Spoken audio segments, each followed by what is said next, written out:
Hello, Radhe Radhe મિત્રો, હું છું નીલમ હટેલા। આજે આપણે વાત કરીશું હનુમાન મંદિર સારંગપુર।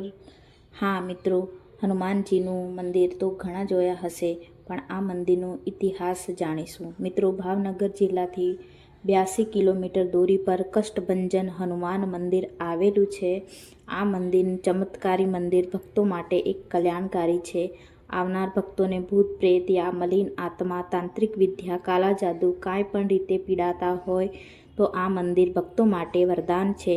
આ મંદિર ચમત્કારના લીધે આ મંદિર આખા ભારતમાં પ્રસિદ્ધ છે। આ મંદિરમાં હનુમાનજીની સાથે એમની વાનર સેના પણ પૂજા કરવામાં આવે છે। હનુમાનજીની ભારતમાં આ એક એવી પ્રતિમા છે જે હનુમાન સેના સાથે હનુમાનના પગમાં સ્ત્રીરૂપ શનિદેવની પણ પ્રતિમા છે। આ મંદિરની સ્થાપના ભગવાન શ્રી સ્વામિનારાયણના અનુનાય પરમ પૂજ્ય શ્રી ગોપાલાનંદ મહારાજ દ્વારા કરવામાં આવ્યું હતું।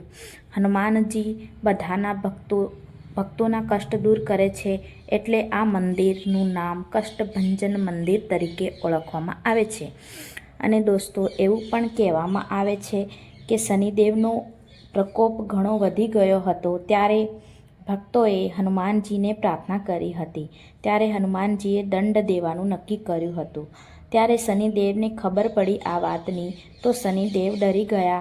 અને શનિદેવને ખબર હતી કે હનુમાનજી બાલ બ્રહ્મચારી છે, તો શનિદેવે સ્ત્રી રૂપ ધારણ કરી લીધું।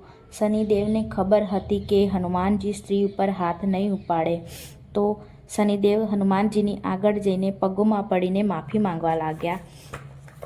શનિદેવને હનુમાનજીએ માફી આપી દીધી। માફી મળ્યા બાદ શનિદેવ હનુમાનજીને કહે છે કે શનિ કોપ હનુમાન ભક્તો પર ક્યારેય નહીં પડે। અને આ પ્રસંગે આ હનુમાન મંદિરમાં શનિદેવને હનુમાનજીના ચરણોમાં પૂજવામાં આવે છે। આ મંદિરનું બોતલનું પાણી ભારતમાં પ્રસાદ છે। બોતલનું પાણી પીવાથી બધા દુઃખોથી મુક્તિ મળે છે। તો મિત્રો, આ વિડીયો અહીંયા સમાપ્ત કરું છું। મળીએ બીજા નવા વિડીયોમાં। તો જય શ્રી રામ, જય હનુમાન। કોમેન્ટ, શેર, સબસ્ક્રાઈબ કરો અને મારી ચેનલ સાથે જોડાયેલા રહો। રાધે રાધે બધાને, મોજમાં રહો બધા।